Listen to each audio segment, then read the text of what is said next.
नाजरीन अस्सलाम वालेकुम। इनसाइड न्यूज़ के नए प्रोग्राम के साथ मैं हूं इब्राहिम राजा और आज हम बात करेंगे कि तहरीक लब्बैक के अमीर साद हुसैन रिजवी की रिहाई के मामले पर सिविल और अस्करी क़यादत ने क्या फ़ैसला किया है। इस मामले पर जो ताज़ा तरीन पैगाम रसानी हुई है, यानी जो इस्लामाबाद से रावलपिंडी पैगामात भेजे गए और फिर रावलपिंडी से जो इस्लामाबाद तक पैगामात पहुँचाए गए, इन पैगामात के दो बुनियादी नुकात क्या थे।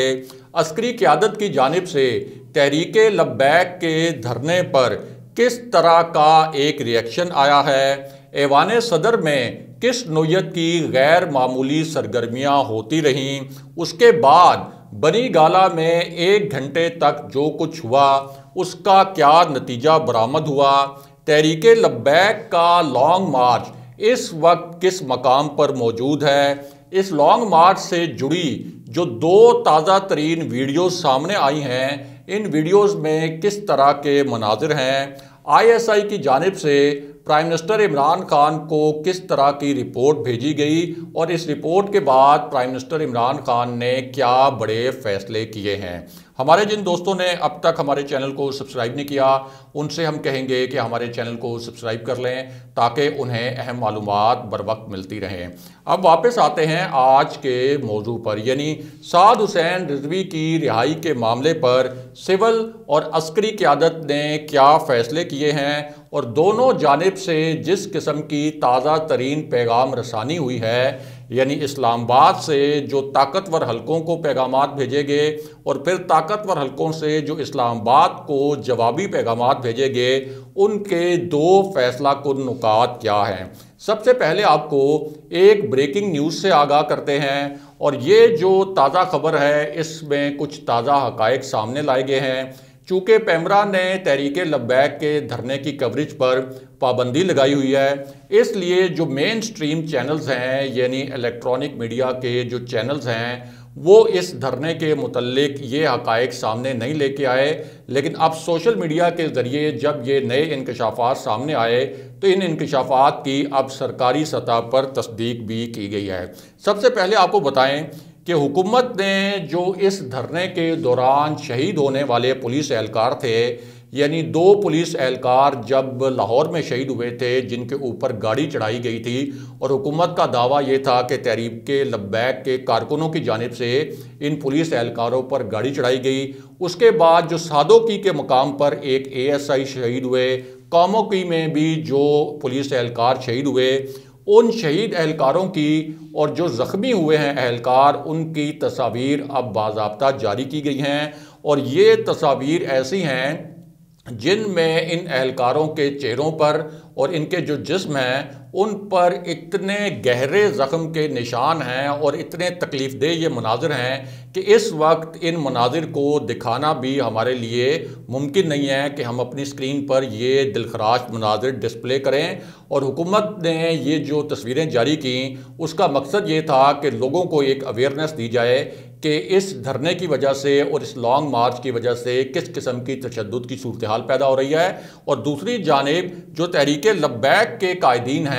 और जो तहरीक लब्बैक के नाज़मीन हैं, उनका भी ये दावा है कि पुलिस की जानिब से भी जो शेलिंग वगैरह की गई है उसमें उनके कारकुनों की भी हलाकतें हुई हैं और कई कारकुन उनके भी ज़ख्मी हुए हैं। ये तहरीक लब्बैक का दावा है। ताहम हुकूमत का ये कहना है कि अगर वाकई ही तहरीक लब्बैक के जो कारकुन हैं वो शहीद हुए हैं और वो जाँ बहक हुए हैं तो फिर उनकी कोई तफसीलात सामने लाई जाएँ। अब इस पूरी सूरत हाल में तहरीक लब्बैक के लॉन्ग मार्च के हवाले से भी कुछ ताज़ा और अहम खबरें सामने आई हैं और ये जो खबरें सामने आईं ये एक ऐसी सूरत हाल में सामने आईं जब वज़ीराबाद तो एक तरफ आप ये कह सकते हैं कि तहरीक लब्बैक के लॉन्ग मार्च के शुरुकार ने गुजरात के जो अंदरूनी इलाके हैं वहाँ पेनिट्रेट करने की कोशिश की और एक मरतबा फिर वहाँ पर पुलिस को ज़बरदस्त किस्म की शेलिंग करना पड़ी। पुलिस का कहना है कि पहले ही मरतबा जो ये मुजाहिरीन थे उनको हमने रिक्वेस्ट की थी, उनको वार्न किया था। पहली मरतबा ये रुके, लेकिन उसके बाद इन्होंने जो मुख्तलिफ इलाके हैं वहाँ छोटी छोटी टोलियों में ये घुसे और फिर एक जगह असेंबल होकर इन्होंने गुजरात के मुख्तलिफ इलाकों में ऐसी सूरत हाल पैदा करने की कोशिश की जिससे लोगों को मुश्किलात दरपेश आ सकती थी और इसी वजह से हमें दोबारा से शेलिंग करनी पड़ी। तहरीक लब्बैक का दावा है कि इस शेलिंग के दौरान उनके कई कारकुन ज़ख्मी हुए हैं, जबकि पुलिस का दावा यह है कि जो जवाबी पथराव हुआ है तहरीक लब्बैक के कारकुनों की जानिब से, उसमें उनके कई पुलिस एहलकार ज़ख्मी हैं। और इस वक्त ताज़ा तरीन सूरत हाल यह है कि जब ये शेलिंग हुई तो उसके बाद ये जो पूरी एक रैली बनाने की कोशिश की गई थी छोटी छोटी टोलियों को इकट्ठे करके, ये टोलियां अब मुंतशिर हो गई हैं और पुलिस का दावा यह है कि उन्होंने इन टोलियों को आंसू गैस की शेलिंग के ज़रिए मुंतशिर किया है। और मुजाहिरीन की कोशिश ये थी कि वो जल्द से जल्द गुजरात में किसी तरीके से पहुँचें और यहाँ से गुजरात को क्रॉस करते हुए जो मुतबादिल रास्ते हैं वो अख्तियार करें। अगर उनको शहरों के अंदर से निकलना पड़ता है तो शहरों के अंदर से निकल कर भी वो इस्लामाबाद की जानिब मार्च करें। लेकिन इस पूरी सूरत हाल में हुआ ये है कि रेंजर्स और पुलिस की जो भारी डिप्लॉयमेंट है वो इस वक्त ये जो दो मकामात हैं यानी गुजरात और इसके साथ साथ जो जिस टोल प्लाजे का हमने आपसे जिक्र किया यहाँ पर तैनात की गई है और किसी भी तरह की आमदोरफ्त यहाँ पर जो भी हो रही है वहाँ पर उसकी कड़ी निगरानी की जा रही है। और बहुत अहम बात यह है कि जो रेंजर्स को अख्तियारात दिए गए हैं 2 माह के लिए पंजाब हुकूमत की दरख्वास्त पर, उसकी एक शिक ऐसी है जिसके मुताबिक रेंजर्स के पास गोली चलाने का अख्तियार भी है। रेंजर्स के पास ये अख्तियार भी है कि अगर उन्हें कोई लगे कि कोई मशकूक शख्स किसी मशकूक सरगर्मी में मुलव्विस है तो बग़ैर किसी वारंट के उसको गिरफ़्तार भी किया जा सकता है। इसी तरह रेंजर्स किसी भी मकाम पर छापा मारने के लिए उससे पहले वारंट हासिल करना उसके लिए ज़रूरी नहीं है। तो इतने वसी तर अख्तियारात दिए गए हैं रेंजर्स को इस लॉन्ग मार्च से निमटने के लिए। और इसी लॉन्ग मार्च के मुतल्लिक अब बताया ये जा रहा है कि तकरीबन कोई पहले 10,000 के करीब शुरका थे इसमें, फिर मुख्तलिफ शहरों से री इन्फोर्समेंट हुई है और अब कोई 13,000 के करीब इसमें जो तहरीक लब्बैक के कारकुन हैं वो मौजूद हैं। जबकि तहरीक लब्बैक की क़यादत का दावा यह है कि 30,000 से ज़ायद कारकुन इस उनके जो लॉन्ग मार्च है इस वक्त इसमें मौजूद हैं। दूसरी जानिब बहुत अहम बात यह है कि साद रिजवी इस वक्त कहाँ पर मौजूद हैं, उनके साथ मुज़ाकरात कौन कर रहा है और वो कौन सा नुक्ता है जिस पर अब तक डेड लॉक है और ये नुक्ता हल होने में नहीं आ रहा। तो सबसे पहले आपको बताएं कि साद रिजवी को मुज़ाकरात के लिए इंगेज करने के हवाले से ISI ने भी अपनी खिदमात फराहम की थी। साद रिजवी को लाया गया था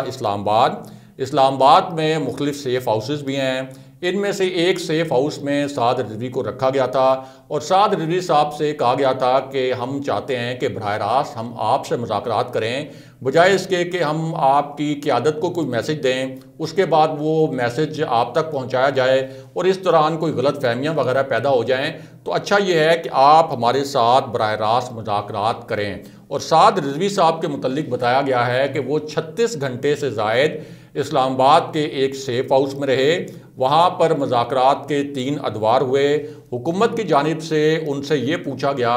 कि आप जो ज़मीनी हक़ाइक़ हैं उनको मद्देनज़र रखते हुए अपना मुतालबा बताएं कि आपका वो कौन सा मुतालबा है जिसके मुतल्लिक आप समझते हैं कि हुकूमत ने पूरा नहीं किया, या आप ये समझते हैं कि हुकूमत ने कोई वादा अपना वफा नहीं किया या किसी मुआहदे की खिलाफ वर्जी की है। अब इस हवाले से उनको ये भी बताया गया कि जब आप जेल में थे और आपकी जो तहरीक लब्बैक पाकिस्तान है, जो आपकी तंजीम है, इसने जब लाहौर में तहरीक लब्बैक के मरकज़ पर धरना दिया हुआ था तो उस वक्त एक मुज़ाकरात का दौर हुआ था जिसकी पहले तफसीलात सामने नहीं आई थी। तो बताया ये गया साद रिजवी को कि वज़ीर दाखिला शेख रशीद अहमद ने जब उस वक्त मुज़ाकरात किए थे तो एक मुतालबा सामने रखा गया था और वो मुतालबा ये था कि पार्लियामेंट के अंदर एक करारदाद लाई जाए और उस करारदाद का मतन ये हो कि पार्लियामेंट के अंदर बहस की जाएगी कि फ्रांसीसी सफ़ीर को पाकिस्तान से बेदखल किया जाए और इसी तरह फ्रांस से पाकिस्तान का जो सफ़ीर है उसको वापस बुलाया जाए। अब हुकूमत ने, हालांकि हुकूमत के लिए बड़ा मुश्किल था, लेकिन हुकूमत ने इस मुतालबे को उस वक्त तस्लीम कर लिया था और उसके बाद पार्लियामेंट के अंदर वो करारदाद भी आ गई थी, पार्लियामेंट के अंदर उसके ऊपर बात भी हो गई। तो आपके जो कायदीन हैं, जिस वक्त आप जेल में थे उस वक्त की एक प्रेस कॉन्फ्रेंस के मुतालिक भी बताया गया, साद रिजवी को उसके कुछ क्लिप्स भी दिखाए गए कि आपके कायदीन ने हंसी खुशी ये ऐलान किया था कि हुकूमत ने हमारे तमाम मुतालबात मान लिए हैं, हमारे कारकुनों की रिहाई भी हो गई है और जो हमारा सबसे मरकज़ी मुतालबा था कि पार्लियामेंट के अंदर करारदाद लाई जाए, तो वो करारदाद भी हुकूमत लेकर आ गई है। जहाँ तक फ्रांसीसी सफ़ीर की बेदखली का मामला है, तो आप किसी से भी चेक कर लें, अपने ज़राए से चेक कर लें, इंटरनेशनल मीडिया से चेक कर लें कि फ्रांसीसी सफ़ीर तो पाकिस्तान के अंदर मौजूद ही नहीं है। तो जब वो मौजूद ही नहीं है तो अब आपका वो कौन सा मुतालबा है जिसको मानना ज़रूरी है और जिसकी बुनियाद पर आप लॉन्ग मार्च वगैरह ख़त्म करेंगे और अपने कारकुनों को कहेंगे कि वो वापस लाहौर चले जाएं। और अगर आपने कोई एहतजाज वगैरह करना भी है तो आप लाहौर के अपना जो मरकज़ है वहाँ तक इसको महदूद रखें। साथ ही उनको ये भी बताया गया कि आपके एहतजाज की वजह से रियासती मफादात को कितना नुकसान पहुँच रहा है, FATF के फोरम पर पाकिस्तान के लिए कितनी मुश्किलात खड़ी हो सकती हैं। तो आप ये कह सकते हैं कि उनसे एक रिक्वेस्ट भी की गई एक बहुत हम्बल तरीके से कि आप इस तरह का कोई इकदाम ना करें जिससे रियासत के लिए बहुत ज़्यादा चैलेंजेस नए सामने आ जाएं। लेकिन साद रिजवी साहब का जो मुतालबा था, अब वो ये सामने आया कि डायरेक्टली तो जाहिर है कि उन्होंने नहीं कहना था, लेकिन उनके कायदीन के ज़रिए ये मैसेज कन्वे किया गया कि असल मुतालबा अब यह है कि साद रिजवी साहब की रिहाई होनी चाहिए। बाकी फ्रांसीसी सफ़ीर वाला मामला जो है उस पर तहरीक लब्बैक के कायदीन को मालूम है कि हुकूमत सच कह रही है, उसने अपना मुआहदा भी पूरा किया। लेकिन ये जो एक मामला है साद रिजवी की रिहाई का, सिर्फ़ और सिर्फ डेड लॉक इस पर है। अगर ये मामला हल हो जाता तो फिर ये लॉन्ग मार्च का जो पूरा तहरीक लब्बैक के कायदीन ने प्लान किया था वो इसको ख़त्म करने के लिए तैयार थे। इसका मतलब यह है कि असल मसला इस वक्त साद रिजवी की रिहाई का है। अब इस दौरान हुआ ये कि एक तो ज़ाहिर है कि उनकी आखिरी मंजिल जो है वो फैज़ाबाद थी तहरीक लब्बैक के कायदीन की। इस दौरान सिविल और अस्करी क़यादत के दरमियान दोबारा राब्ते हुए, कुछ पैगाम रसानी भी हुई कि क्या फ़ैसला होना चाहिए। दूसरी जानिब ऐवान सदर में भी उलमा की एक कमेटी ने सदर आरिफ अलवी से मुलाकात की और ये कोई 17 से ज़ायद उलमा थे जिसमें मुख्तलिफ़ मकातब फ़िक्र से ताल्लुक़ रखने वाले पाकिस्तान के नामवर और जय्यद उलमा शामिल थे। वहाँ भी बड़ी डिटेल्ड डिस्कशन हुई क्योंकि हुकूमत अब तक ये चाहती थी कि वो किसी भी खून खराबे से बचे, कोई तशद्दुद की सूरत हाल पैदा ना हो। तो वहाँ एक डिटेल्ड डिस्कशन हुई जिसके बाद प्राइम मिनिस्टर इमरान खान ने यह फ़ैसला किया कि वो भी बरेलवी मकतबा फ़िक्र के जो उलमा हैं उनसे मुलाकात करेंगे। ये जब मुलाकात हुई तो उसके बाद 12 रुकनी एक उलमा की कमेटी बनाई गई, एक आप कह सकते हैं कि टीम बनाई गई कि वो तहरीक लब्बैक के कायदीन से मुज़ाकरात करे और उन्हें बताए कि इस हुकूमत ने तो निज़ाम मुस्तफ़ा को राइज करने के लिए पहले ही बहुत से इक़दाम किए हैं और साथ ही उनको ये भी बताए कि आपके जो इक़दाम हैं धरने के हवाले से या लॉन्ग मार्च के हवाले से, इससे हुकूमत को नहीं रियासत पाकिस्तान को कितना नुकसान हो रहा है। अब उसका नतीजा ये हुआ कि तहरीक लब्बैक के जो कायदीन हैं उन्होंने एक कमिटमेंट की है और हुकूमत को खदशा ये है कि इससे पहले भी तहरीक लब्बैक के कायदीन अपनी इस कमिटमेंट से पीछे हटे थे। हुकूमत को खदशा ये है कि दोबारा से ये अपनी इस कमिटमेंट से पीछे हट जाएंगे, लेकिन एक कमिटमेंट उनकी जानिब से ज़रूर सामने आई है और वो कमिटमेंट ये है कि तहरीक लब्बैक का जो लॉन्ग मार्च है, जिसने गुजरात के अंदर भी जाने की कोशिश की, जिसने वज़ीराबाद को क्रॉस करने की कोशिश की, रेंजर्स ने शेलिंग करके उस लॉन्ग मार्च की पेशकदमी को रोकने की कोशिश की, तो इस मामले पर अब तहरीक लब्बैक के कायदीन ने ये यकीन दहानी कराई है कि जब तक मुज़ाकरात का ये अमल जारी रहेगा वो वज़ीराबाद से आगे नहीं बढ़ेंगे, यानी वो वज़ीराबाद से आगे नहीं आएंगे। दूसरी जानिब उनका ये भी कहना है कि हम वज़ीराबाद से लाहौर की जानिब अपने मरकज़ की तरफ वापस भी नहीं जाएंगे। तो इसका मतलब ये है कि फ़िलहाल जब तक ये मुज़ाकरात में हतमी फ़ैसला साद रिजवी की रिहाई का नहीं होता तब तक ये पूरा मामला रिजॉल्व नहीं होगा। ताहम इसमें एक जो मस्बत पेशरफ्त ये है कि कमिटमेंट ये की है तहरीक लब्बैक के कायदीन ने कि वो वज़ीराबाद से आगे नहीं बढ़ेंगे। दूसरी जानिब जो साद रिजवी की रिहाई का मामला है, उस हवाले से प्राइम मिनिस्टर इमरान खान ने दो बातें की। एक तो उनका ये कहना था कि ये मामला कानून के मुताबिक हल होगा। दूसरा, जो फ्रांस के सफ़ीर के हवाले से जो ये कहा जा रहा है कि फ़्रांस के साथ ताल्लुकात मुनक़ता किए जाएँ और पाकिस्तानी सफ़ीर को भी वापस बुलाया जाए फ्रांस से, तो प्राइम मिनिस्टर इमरान खान ने बड़े वाज़ेह अल्फाज में कहा है कि ये मुतालबात नहीं माने जा सकते। जो कानूनी मुतालबात हैं वो ज़रूर मानेंगे, लेकिन जो गैर कानूनी मुतालबात हैं उन पर मुझे कोई भी नहीं झुका सकता। और जाहिर है कि प्राइम मिनिस्टर इमरान खान की कोई ऐसी मजबूरियां नहीं हैं, ना उनकी कोई ऐसी बात है कि जिसके ऊपर उनको कोई ब्लैकमेल किया जा सके। उन्होंने पाकिस्तान के अंदर से करप्शन करके कोई बैरून मुल्क मालात नहीं बनाए, यहाँ से कोई मनी लॉन्ड्रिंग करके वो बैरून मुल्क रकूम नहीं लेके गए। उनको तो यहाँ तक आप कह सकते हैं कि अमेरिका की जानिब से इनडायरेक्ट बहुत से पैगामात इस तरह के भिजवाए गए कि अमेरिका किस तरह से अपने एजेंडे पर इस हुकूमत को चलाना चाहता था, लेकिन प्राइम मिनिस्टर इमरान खान ने अमेरिका को इनकार करते हुए एब्सोल्युटली नॉट जैसे तारीखी अल्फाज बोले। इसी तरह जो दीगर आलमी क़ुव्वतें हैं जिनको आलमी इस्टेब्लिशमेंट कहा जाता है, तो हमारे हुक्मरान तो आलमी इस्टेब्लिशमेंट का एजेंडा भी यहाँ पर लेकर चलते रहे हैं जो इससे पहले हुक्मरान रहे हैं, लेकिन प्राइम मिनिस्टर इमरान खान पाकिस्तान के अंदर जो एक बहुत बड़ी अपोजिशन थी, ना कभी उनसे ब्लैकमेल हुए, ना